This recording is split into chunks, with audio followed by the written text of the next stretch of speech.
Have you ever felt anxious before doing a presentation at school? Maybe you were a little bit anxious before talking to an important client at work. You felt your hands shaking a little bit and you started sweating. You know the feeling of butterflies in your stomach, but not the good way. You are a little bit scared. Have you ever felt afraid of speaking in public in an anniversary, in a birthday party, in an important event of yours? It's interesting because one of the top 5 fears most of humans feel is public speaking, public humiliation. Why do you think that is? Why are we so afraid of talking in public? What is the primal fear? What is happening inside of us that does not let us speak in public? And it's interesting because everyone has this fear, right? In different levels. Most people have a lot of it. Some people work on it and they have less. But what is interesting is that everyone knows that it is a little bit scary speaking in public. But when someone goes and actually speaks in public, but they mess up, people start to look down on them. And it just showed how terrible beings we humans are. Imagine someone called Emma. Emma was always nervous before doing a speech. The thought of speaking to people made her heartbeat increases. She would start shaking a little bit, sweating. Her breathing would, change a little bit and it starts to be a little bit faster. But she practiced what I'm going to teach you in this video. And that's why now Emma can speak to anyone about any topic.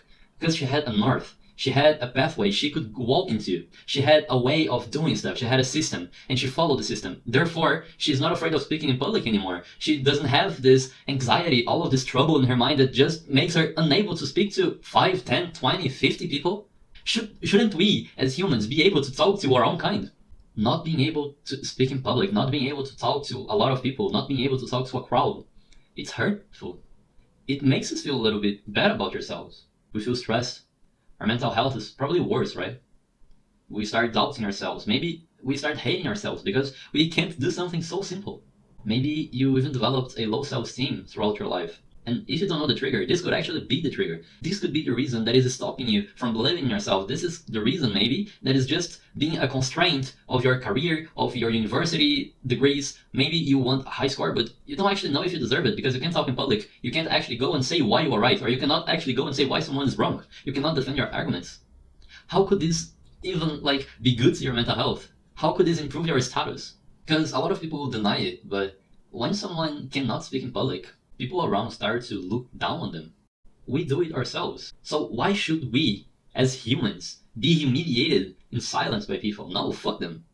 You think it's fair that you are not in the position you deserve? You are not getting what you deserve just because you can't speak properly? How could this be fair at all? You need to overcome this fear. When you overcome this anxiety you feel, your whole life changes. Because the confidence you get, the status you get, people start looking up to you and they want to hear you talking and they want to see you in a crowd and talking about a lot of stuff. And this just improves your mental health. You feel confident. People like you. People want to be around you. People want to know your opinion about anything. It doesn't matter the topic because you know how to talk. You know how to present yourself. You know how to dress. You know how to deal with this big crowd of people with a lot of different backgrounds, different expectations about what you're going to say. Maybe you are going to speak to your professors or your classmates and suddenly some of them make a hard question or some of them might maybe trick you into something, but you are so smart. You can actually present yourself. You can argue. You can say what is in your mind in such an amazing way that people can't help but love seeing you speaking. There are two mindsets you can have when you are dealing with anxiety before speaking. The first one is nobody cares, and that is very simple. You just understand that no one really cares about you. No one really cares about yourself. The only person who cares about you is yourself, right?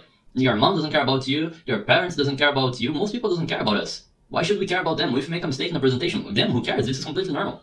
Or you just think that you are the best. You are the best speaker. You are the best player. You are the best person someone can hire, and then you will improve the sales of the company. You are the best person to do any task because, well, you can speak to people. You can manipulate them. You can trick them. You can make them involved in your aura. You can make people just love what you're going to say. How powerful is that? Anyone wants to hire someone who can improve the company. There is not a single company who wants to hire a bad speaker. Why should we be bad speakers then?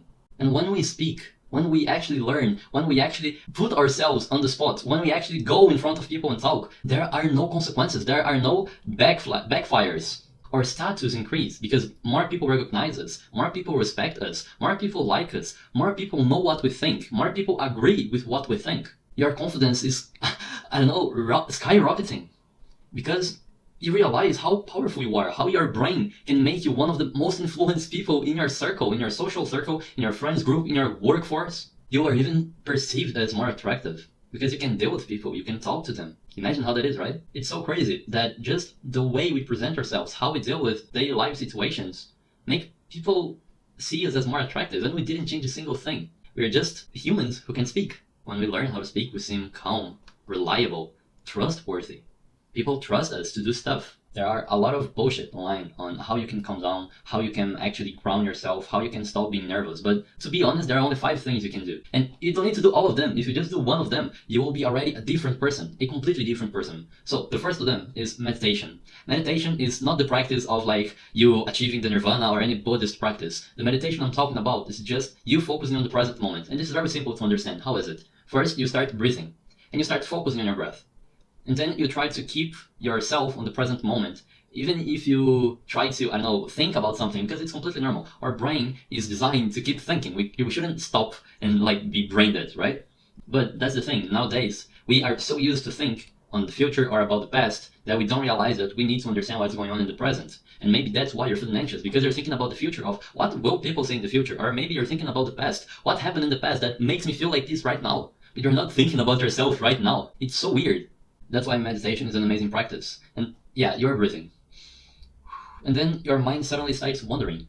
And it's completely normal, you will wander. But then you focus again. And that's it. You close your eyes and start focusing on the breath. You can even count to 10 and then count 10 to 0 again. And you keep this loop. You close your eyes when you start breathing and focusing on the present moment. And then suddenly you're remembering a cringe situation. You're remembering, I don't know, the day you pressed the bus stop in the wrong stop. And then you felt a little bit ashamed and you had to walk way more to go to home or to get to work. But then you remember, I need to focus. And then you focus back on the present moment. And there's the cycle of breathing, wandering your mind, focusing on the breath again, then breathing, wandering mind, focusing on the breath again. And this cycle is continuous. And as long as you practice, you can do it for 5 minutes. You will perceive yourself as more present.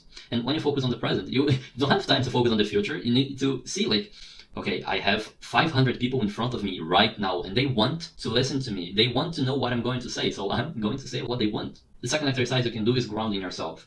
Sometimes people don't like to do it because you need to take your shoes and your socks off. You can do it with them, but I don't think it's as good as it can be. And that is, you put your feet on the ground and you start feeling everything. And it's a little bit weird, but try to feel the energy. Try to feel everything around you. And you cannot do this like if you are seated. You need to be like stand up. And try to feel all the ground and start to think you are connected to the earth. And then try to think that you are stuck on the ground. And then try to breathe slowly. And try to listen to everything that's going on around you. And then open your eyes. You will see how different you are. Because then you feel better.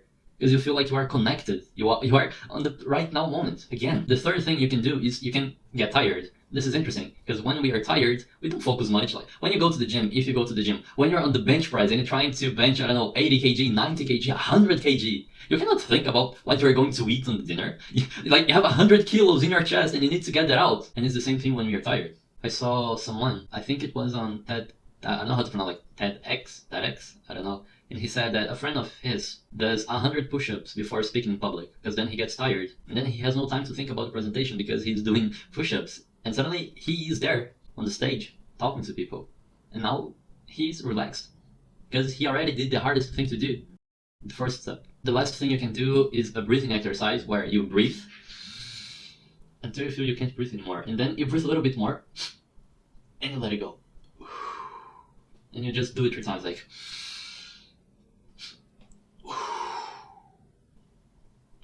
You will see how powerful that is. And basically, that's it. There is no secret ingredient. There is no secret key.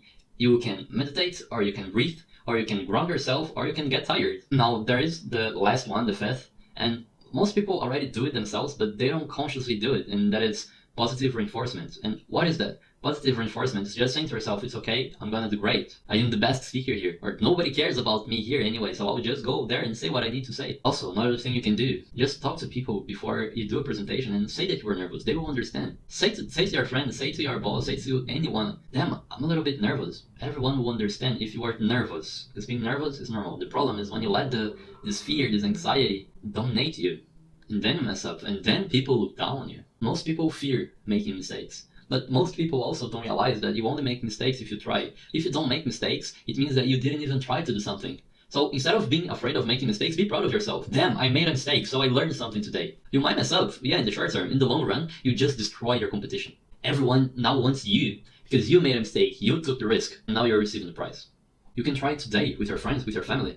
Just call your friends and talk to them. By the way, if you not only want to be less nervous when talking, but you also want to be more confident when speaking in public, if you want to become a leader, if you want to know how to solve problems in a better way, first link in the description. Anyway, back to the video. When you talk to your friends, you will realize that it is completely normal to be nervous when you're talking about something important.